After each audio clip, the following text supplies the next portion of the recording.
guest tonight is a critically acclaimed author from Nigeria whose most recent best-selling book is called Dear Ijeawele, or A Feminist Manifesto in 15 Suggestions. Please welcome Chimamanda Ngozi Adichie.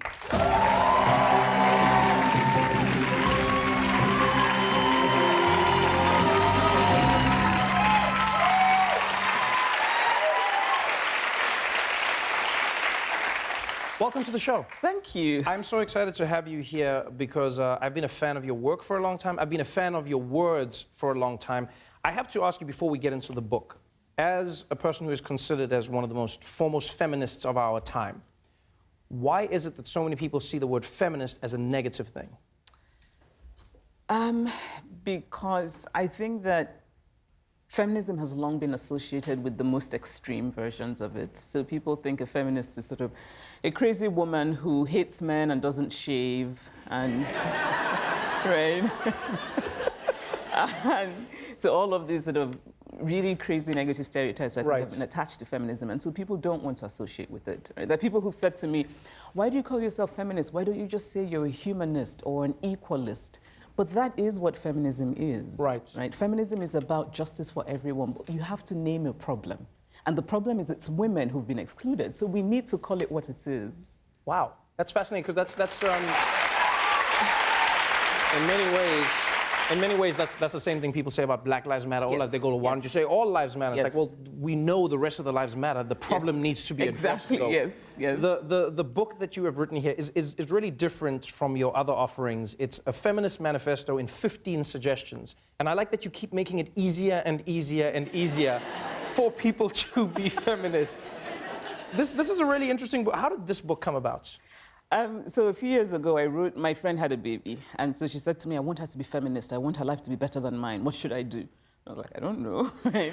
And then I thought I should write her a letter. Right. So it was an email that I wrote to her. And then I decided to turn it into a book, and I made a few changes. But really, it was for my friend. And only after I had a baby, my daughter is 2.5, did I realize how easy it is to sort of tell people what to do about child raising when you don't have a child. Right. It's much easier to deal with a hypothetical child than a real child.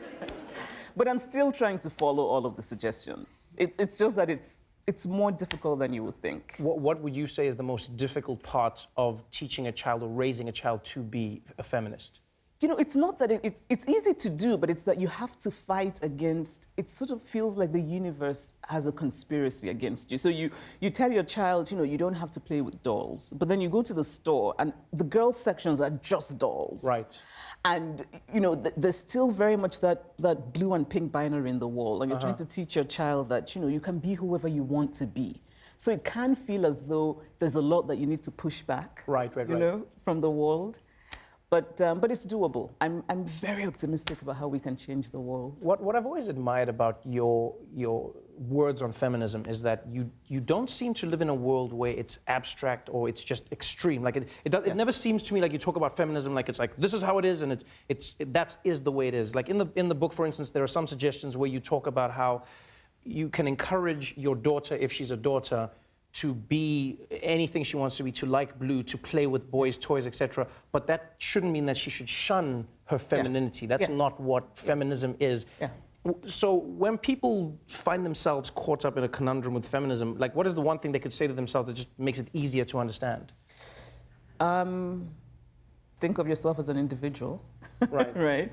There's no, I mean, I think feminism and femininity are not mutually exclusive, right? I think that the early feminists in the West shunned femininity because femininity had for so long been used as a way to put them down. So women were property. You're supposed to look pretty and stay at home. So I think when women started to push back against that, they were like, we don't want pretty. But I think now we've come to a stage where we can accept that people can be many things, right? You can be feminine and feminist. It depends on whether you want to be. The problem is if somebody is pushing you to be what you don't want to be, then that's not feminism. Right? So I usually say to women who are thinking about it, just think of your individual self, right? What do you like? And is that thing causing you harm, right? Is it reducing your spirit? Is it making you resentful? Because I think that when there's real equality, resentment will not exist, right? In relationships where people are unhappy because there's a gender problem, there's resentment. if there isn't a problem, you don't have resentment. You kind of know, it's intuitive, I think. Right. Yeah. Would you say then it's still possible for a woman? I mean, I know my mom always says this to me, but some people struggle with the concept. Would you say it's possible for a woman to say, I'm a feminist, I believe in equality, but I still want a man to open the door for me? I like that gesture, or is that problematic in of itself? You know, the thing about, by the way, your mother is wonderful, just from reading your book. Thank you. You're so fortunate to have been raised by her. Trevor, I'm serious. I think everything good in you is because your mother raised you. You know what's funny is... No, we don't. No, we... Oh, no. I appreciate that, but and the way you said it is, it's a beautiful compliment that sounds like an insult. You know, it's just like everything good in you is from your mom. The rest of that shit is you. That's you and your dad. But yeah, but thank you. But how do you respond to that idea? I think gestures like holding the door shouldn't be gendered. I think it's a lovely thing to hold the door, but we should hold the door for everyone. Right. Right. I hold the door for men. Right. And women. So I think the idea of sort of holding the door for a woman because she's a woman, I have trouble with it. I'm quite happy for people to hold the door for me, right. but I hope they're not doing it because of this sort of idea of chivalry. Because chivalry is really about the idea that women are somehow weak. Right. And need protecting. But we know that really there are many women who are stronger than many men. Right.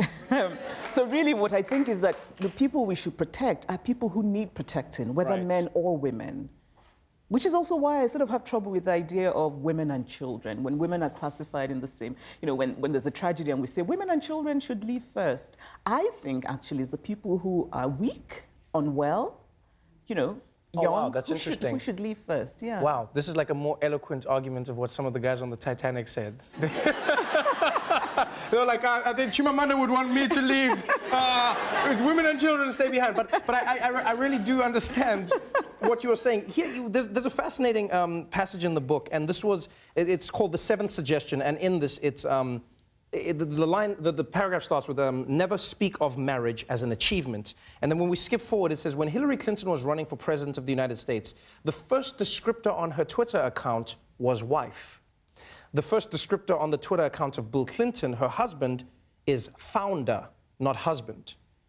Because of this, I have an unreasonable affection for the very few men who use husband as their first descriptor. Do you think in that moment it made you feel like in society, we've created a world where the best thing you can be as a woman sometimes is a wife to a man, but a man can have every other achievement? Was that the problem with that idea for yourself? Yes.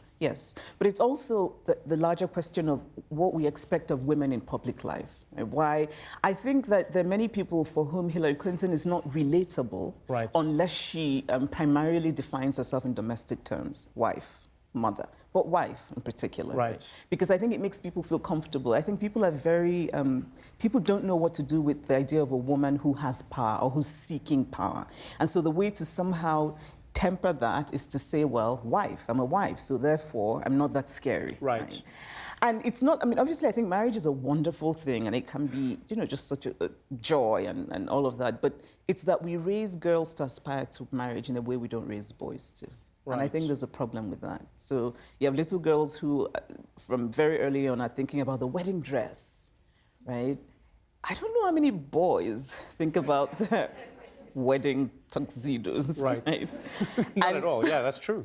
So what it means is that there's an immediate imbalance, I think, right, in just the idea of what is aspirational. And so I think what we should do is, in raising boys and girls, teach them that love is wonderful, marriage is wonderful, but none of that is something that one should aspire to.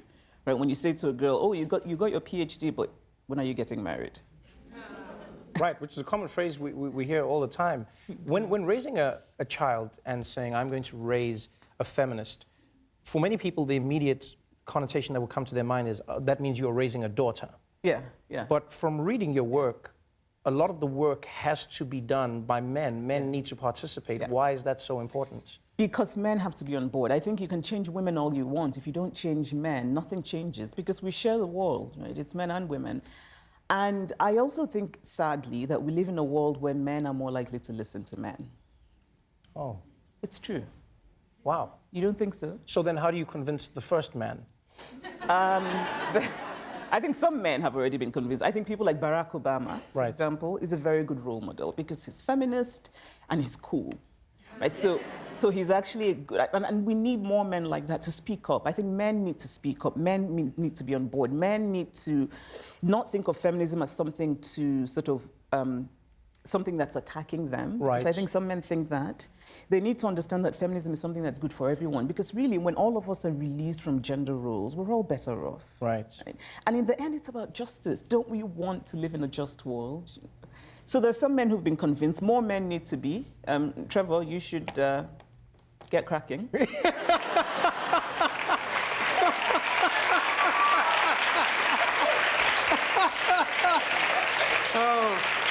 Oh man, I'm gonna call my mom. That's what I'm gonna do.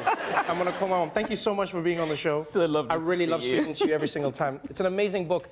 Dear Ijeawele is available now. Chimamanda Adichie, everybody.